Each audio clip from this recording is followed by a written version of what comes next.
Muy buenos días, buenas tardes, buenas noches, amantes del rock y del metal. Bienvenidos y bienvenidas a Conexión Rock Radio. Como siempre, es un gran honor estar aquí llevándoles a todos ustedes otra interesante video entrevista. Johnny González les saluda en este día y por supuesto, pues hoy para los amantes del power metal tenemos a un invitado muy queridísimo en nuestra casa y que hemos tenido el gusto de estar compartiendo con él algunos momentos muy importantes de la banda que a continuación aparece en este reporte. Desde Tenerife, España, nos acompaña Andi Deris, vocalista de Helloween, que vamos a estar hablando acerca de su nuevo álbum que para muchos va a ser el otro de los trabajos más aclamados en este año 2025.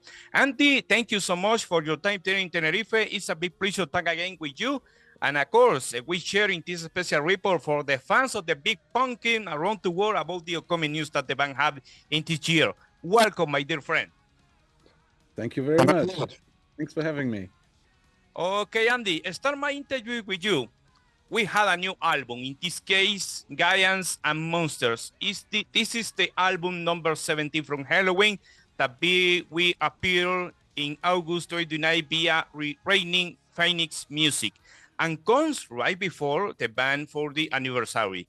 While working on it, were you aware that this record will serve as kind of prelude to the such historical milestone, Andy? Well, hope dies last, so to say. So yeah, was a lot of fun to do it actually without the pressure of the previous one. So yeah, and it's 40 years Helloween celebration, so it's a perfect timing for a new album and a perfect timing for a new world tour. With this new record, Andy, the album keeps the classical Halloween spirit, but also ventures into more modern sound, especially on the track like example, Hand of God. Was your decision to explore new directions, or did it happen in a natural way during the songwriting and record sessions? Well, put it that way. We had like 23 great songs on the table, and it was really nearly impossible, or actually, it was impossible for the band to pick out 10 titles for the album. So the band ended up with 17. So we were only able to pick out 17 of our loved songs. So it was a good decision, I think, to give it away to the management, because in the management there are 5 Helloween fans working. So, and these boys and girls, they know what they want to listen to. And they actually came up with the list of the 10 tracks that you have on the album now. I'm very glad with it. I'm happy with it because I think it's a nice roller coaster. So you're getting from speed metal anthem to rockers, back to speed metal. Then there's a ballad, and there's another speed metal, and there's like a Hand of God, for example, which goes away a little bit from the ballpark. But the boys and girls loved it.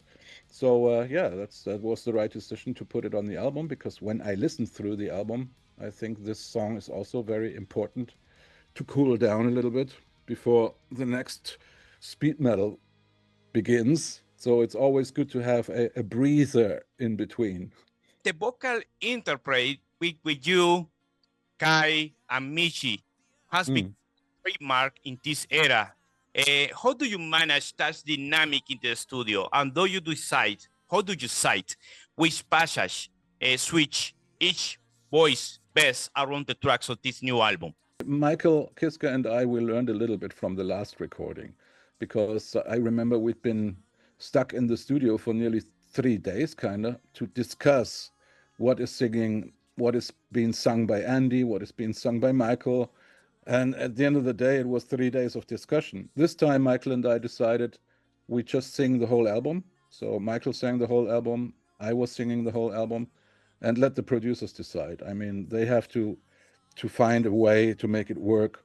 And yeah, it was the most lazy way for Michael and myself, because we had a chance to go down to the beach and enjoy the day after we sang the whole album, and let them do the arrangements. And late in the afternoon, Michael and I went back to the studio, listened to the final result, and most of the times, I would say 90%, we were super happy. There was 10%. The funny thing is, the 10% that Michael didn't like, the 10% I agreed, where I didn't like either. So we just called Kai and told him, "Oh, you have to sing something here." For you, in a personal level, what has been like to share lead vocals with Kiske after so many years as Helloween's frontman? Do you feel it is challenge to you or rated given for you more freedom? Both of it, I would say. It definitely was a challenge having Michael Kiske back in the band because we all know it's one of the greatest singer of the world, and I never made a secret out of it. I mean, even when he wasn't in the band, I told all the people, look, I mean, I'm not here to replace one of the greatest singers in the world because he sings differently. He has got a different technique, and I will definitely not try to be as good as him because I cannot be as good as him. He is Michael Kiske, and I'm Andi. I sing my shit. And I just always said, I just hope that the people can live with what I do because there's no way around it. I want to be myself. I don't want to copy a guy who is brilliant like Michael. And I think that was the right decision. I just went on with the shit I wanted and tried to sing as good as possible some Michael Kiske songs, but always with the back in my mind, sing it your way. Because you will lose when you try to sing it like Michael because he's the boss here. So, and that was the right decision. Now, now that Michael is back, I definitely feel relieved because I can concentrate on my own shit. I don't need to actually think about and concentrate about going into technique, voice, and stuff like that. I'm a rock and roller, so I shout and yell if my stomach tells me to do so or my heart tells me to do so. I just want to have fun, and this is very, very dangerous for the vocal cords if you would have to sing like Michael Kiske because he's concentrating to 100% on his voice during the concert because one fuck up and he could lose his voice. So that's the disadvantage of singing with technique. But I'm happy that he is here. I don't need to do it, and he is, yeah, the perfect guy. I mean, he is being grown up with that kind of technique, so he's the boss in that. So I'm happy that he's here. Takes away a lot of pressure. And you have to say, whenever somebody is sick, so even if Michael Kiske would be sick, I would be there to sing all the Michael songs. Certainly Andi style, but at least I can sing them. And vice versa. Michael, meanwhile, he actually jumped in and sang 3 songs of mine when I was sick. So yeah, it's quite a relief if you have some backup, so to say. About this new work, I enjoy the tracks from start to finish, the 10 tracks. Appears big numbers like example, this is Tokyo, Universe, Gravity from Her appear singles. For Yeah. you, song of the album, do you think will surprise the fans the most in a live setting for this upcoming tour? And which one holds special meaning for you as a performer? The special meaning definitely is This Is Tokyo. That the boys wanted to have it as the first single was surprising to me because it's out of the ballpark. But they described that the plan was to put out something like This Is Tokyo because there the talk would start. So the people would actually some people would be happy because they love the song. Other people would go like, yeah, but it's not Helloween, it's not typical. And we wanted to have that discussion going on because it's like word of mouth. So I guess the majority of people will say, look, I like the song, so I will decide later if the album is Helloween or not. You cannot decide simply because of one song. I'm remembered back in the days when they put out I Want Out. It became a hit, but I remember there were so many people bitching against it because it's not Helloween, it's not double bass, you know. And I always say, look, Helloween is a melodic speed metal band, but it would be a big mistake if you have like 10 songs speed metal on an album. People would actually get bored because after 3 or 4 demanding speed metal songs where you have so many informations per second, your brain will explode after 20 or 30 minutes. So you have to have a great mixture. That's why I always mention a roller coaster. I love roller coasters. The ups and downs and a great story, a great ride. And the downs don't need to be uh, negative. The downs can be good rockers that you could enjoy the fuck out of it and be ready for the next speed metal anthem, you know. And when I go back to the Keeper albums, Keeper 1 and 2, they also had that great mixture of speed metal anthems, and there was a rocker like Future World, another speed metal, and there was a Dr. Steen, or even a ballad like A Tale That Wasn't Right. I mean, they had it back in the days, this roller coaster. I'm just happy that we're finally back to that kind of thing.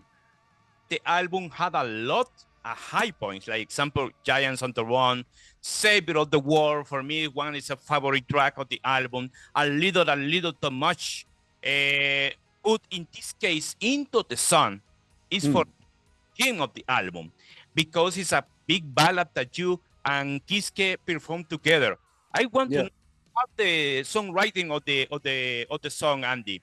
I want to know behind the song. This is a kind of love letter for someone to express the love beyond the death, or it's a kind of cherish the celebration of friendship that says the celebration of friendship is more stronger the song, because perhaps the song when you perform it live with Kiske, we touch the heart of many people in this upcoming tour. Your words in God's ear. So yeah, Into the Sun was actually already planned for the last album, for the previous album, but we made a production mistake, fault, I would say. We fucked it up because we transposed it 5 semitones to make it possible for the people to sing along. It was a great recording, but at the end of the day, it was not Helloween. I mean, Helloween shines when you have the high-pitched vocals, and it's a very important part of Helloween. So we decided to put it on hold and put it on the next album, which now we recorded it in the original pitch, and Michael sang it with me, and it sounded fantastic. So we just said, okay, that's the right way to go. And it's about reincarnation. So this is a song where Michael and I are pretty much in the same ballpark. We believe in reincarnation. So we both think it's a learning planet we are living on, and so learn as much as possible and don't fuck it up. Otherwise, you gotta go again, or you may go again. That's a big question. So I just say, enjoy this life as much as you can, and be aware that all the mistakes you're doing now may be being avenged sooner or later, and you're getting back to this planet or to another planet. I don't think it's just our planet. I think creation is much bigger, but that's another story, and that's another lyrics for the next album. But nevertheless, it was a theme that Michael and I were discussing all over again since the last years, and I think lots of people will find themselves into that thing, and lots of people will get hope, because it's not the end of the story. That's very important. So yes, this life is important, so get everything out of it that you can. And I'm a strong believer that if you don't get out positively out of this life, you'll probably be reborn as something not as good as now. The ballad had a big impact for me. I can never expect that one kind of songs touch the soul of everyone. I can thinking, my brain snaps when I try to, explain the lyrics, explain the meaning. The music and the people had a lot of, oh my gosh. ¿En español? Tiene muchas interpretaciones la canción. Interpretations, okay, yeah. Sí, hay mucha forma, muchos modos a explicarlo, pero in my opinion, the lyrics don't actually tell you what is wrong or what is right. The lyrics just give you hope, and a little bit of a finger. Take care of your life. Don't throw it away, and always believe that you can be better and you can get higher and bigger than what you are now. So dreams, for example, dreams are so important. But I only know a few people. Everybody has dreams, but I only know a few people who actually accept their dream and try to go for it. Try it out. Go there. Start it. Make your dream come true. But that's actually the theme of the album, Giants and Monsters, because we could be giants. everybody feels inside that he could be much better, much bigger, and he wants to. We all want to get bigger and better, but somehow there's these little monsters telling you, oh, you cannot do this, you should not do that. Maybe that's education or religion or whatever is in our way. But these monsters we have to fight every day, again and again. And at the end of the day, there are only a few people who really go out and say, okay, I'm going to fight my own monsters. I'm prepared to fight the real monsters out there, like people who hate you or people who don't want you to succeed with your dreams because they are envying you because you get your ass up and try to fulfill your dream, which they never could. I mean, there are so many strange things going on in the world. So yeah, that's the bridge to giants and monsters. Which Helloween has always been a forward-looking band. What are your expectations about recording more music with this full lineup? Show the fans hope for more albums after Giants and Monsters?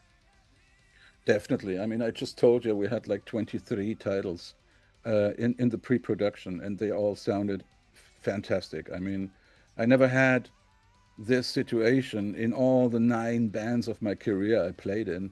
We never had 23 great songs on the table. So this is a luxury problem, so to say. But yeah, I mean, I could definitely, we could go into the studio tomorrow and record a fucking great album again. It's already there. It's already written. With the 40th anniversary approaching, Andy, if you had pick one defending moment from Helloween for decades, which would it be, any, and why? Well, from an egoistic point of view, I would say for me it was The Master of the Rings. Because this was a brand new singer in an old band, so to say, which was very thrilling for me. It was very exciting times. And yeah, I mean, suddenly I remember myself in a black Audi, black Audi car, driving to the next radio station for promotions. So it was like 2 weeks before the release of the album. So the album was not even in the stores, and somebody gave us a call on the mobile in the car, telling us that we just went gold and platinum with pre-sale, so they were not even in the store. And that's when I realized, oh, okay, this could work. Waiki was smiling at me and told me, I told you. I remember that the Japanese people supports a lot of the band. That Yeah. any reason or the main reason that the Master of the Rings come high in the charts in this country. Yeah, it was. I think it climbed even to #1, and it was, as I said, it was the first gold record came from Japan. Yeah, so I mean they were crazy, but as always, Japan was giving us a head start back in those days in '94. But Japan gave me a head start with my former band with Pink Cream 69, because this was pretty much the same story. The debut album from Pink Cream was in 1 week in the top charts there in Japan, and actually that kickstarted my career personally. Yeah, that's why I'm forever grateful for Japan, and that's why I actually had to write a song like This Is Tokyo, just to say hello to Japan and thank you very much. Yes, it's a kind of domo arigato, drinking a lot of sake. I enjoy being on sushi with the Japanese people. Yeah, but beware of hot sake; it kills you. Yes, you got the right in this point, Andy.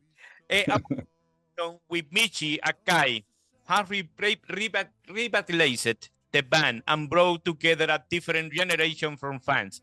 In your point of view, Andy, what's been the biggest impact of that union in the musical aspect and the terms of fans, with the connection with the fans around the world? Obviously, with Michael back in the band, and one of the greatest songwriter of the band, which was Kai Hansen, back in the band as well, you knew that you're ready to actually serve three generations, maybe even 4 generations of metal. So everybody could and should be satisfied, because he's got like all the boys in the band, which were important. So I think from that point of view, it was the right thing to do. I mean, we are not getting any younger, so we had to actually do something like a reunion when we did it, because now we still have time to put out lots of cool albums and enjoy world tours as we have never seen before, because we are all on stage, which is for me unbelievable, because I can tell you that was back in the days, there was one of my favorite bands, Van Halen, and I loved Sammy Hagar, but I also loved Diamond Dave, David Lee Roth, and they had an announcement that they want to do a reunion with the two singers, and I was like, wow, like a little kid. Oh, a dream come true. My youth, my heroes on the stage, both of them. And what did they do? They played half a show in Las Vegas and kicked their ass on live. Actually, they kicked their ass, and that's it. Never happened. I was so devastated. I was really, really sad. So when it come to the idea that we're gonna do a reunion, I just was hoping that I get along with Michael Kiske and get along with Kai Hansen, which we obviously do. Thank you, God. Gracias, Dios.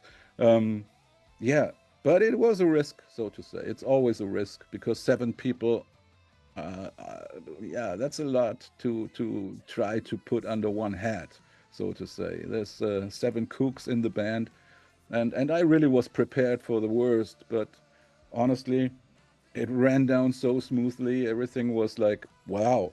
I mean, you were confronted with people who were super cool and who had the experience, at least the experience that we had. So Michael and Kai were just like, they were nothing new. I mean, they're like coming home people, and everybody was very humble. And after the first shows, we realized, hey, the people love it, and I think that's the main thing we should go for. Give joy to the people, let the people have fun. And this is something that you cannot pay with money. I mean, you know, unbelievable. So yeah, we want to go on like that. The Latin American fans are eagerly waiting for you to announce many tours, many dates here in Latin America for 2026. Honduras are looking forward to get the big pumpkin playing hero country. You know, the people singing your songs had a big moment with you. What memories do you have for the past tours in the region?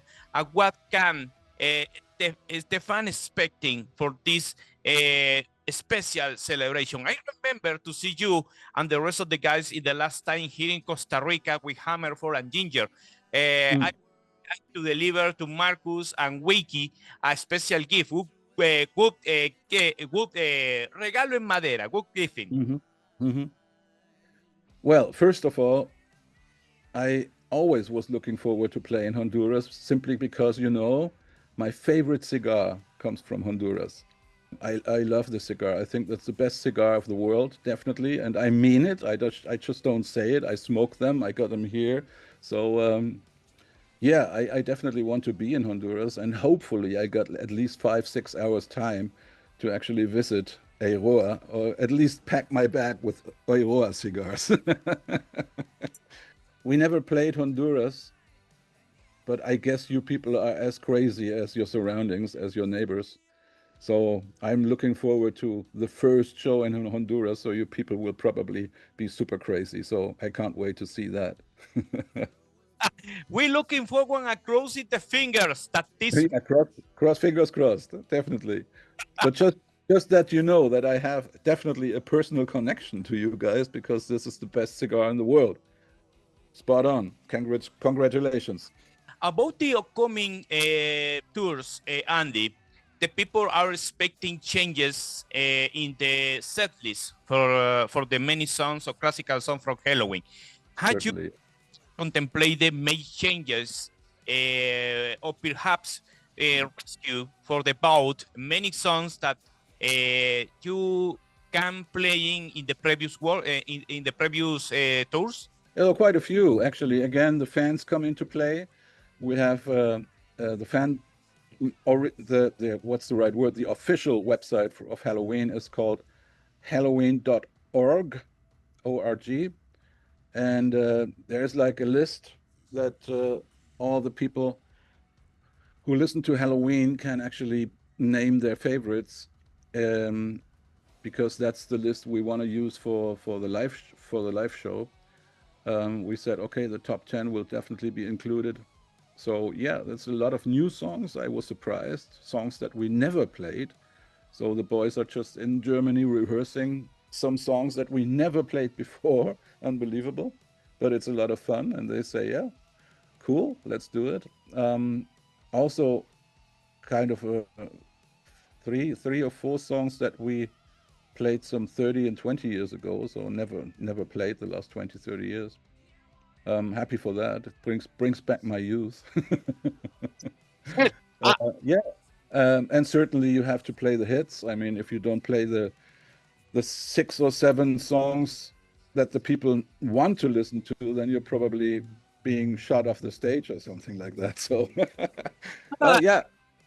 Okay. We're running to 2 hours 15, 2 hours 30. So there's a lot of songs to prepare. Yeah, fun. Final question before the interview, Andy. With these celebrations, many people are enjoying the music and the legacy of a big band like Helloween. Many see the band's retirement as a long way off. Do you think Helloween may have an expiration date? How do you think you can last in this point? Hard to say. I mean, there's no guarantee when you have to leave, when you have to check out, so to say.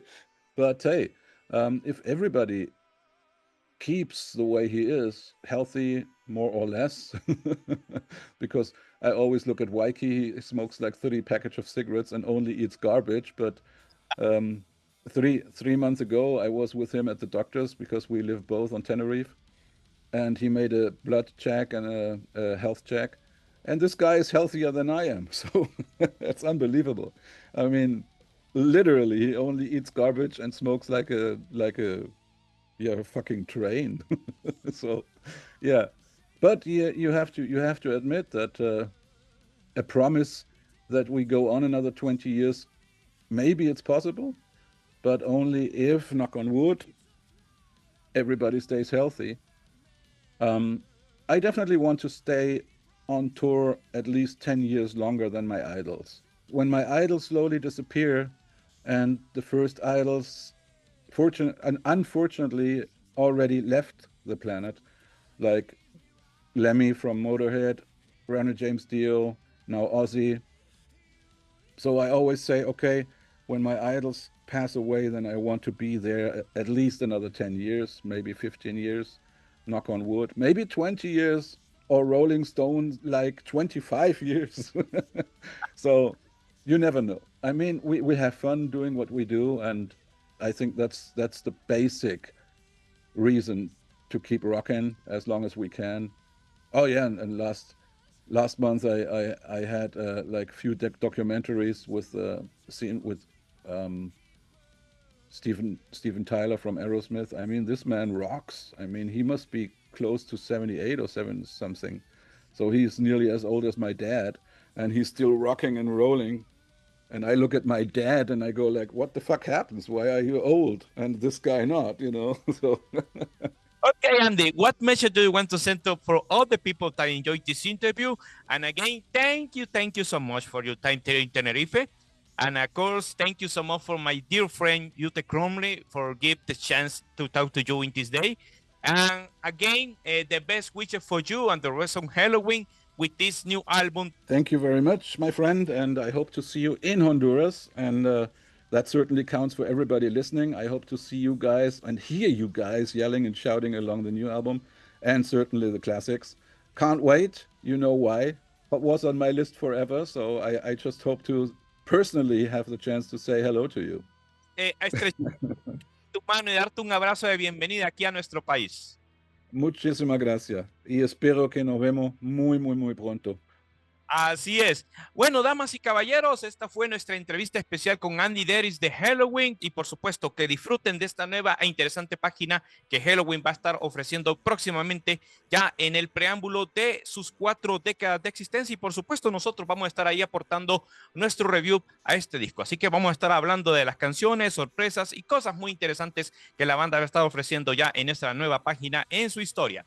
Soy Johnny González, estas fueron las entrevistas internacionales en Conexión Rock Radio, pendientes de la próxima de nuestra serie y como siempre les decimos a todos ustedes en cualquier parte del mundo que el rock y el metal no falten siempre en su dieta diaria. Que la pasen muy bien.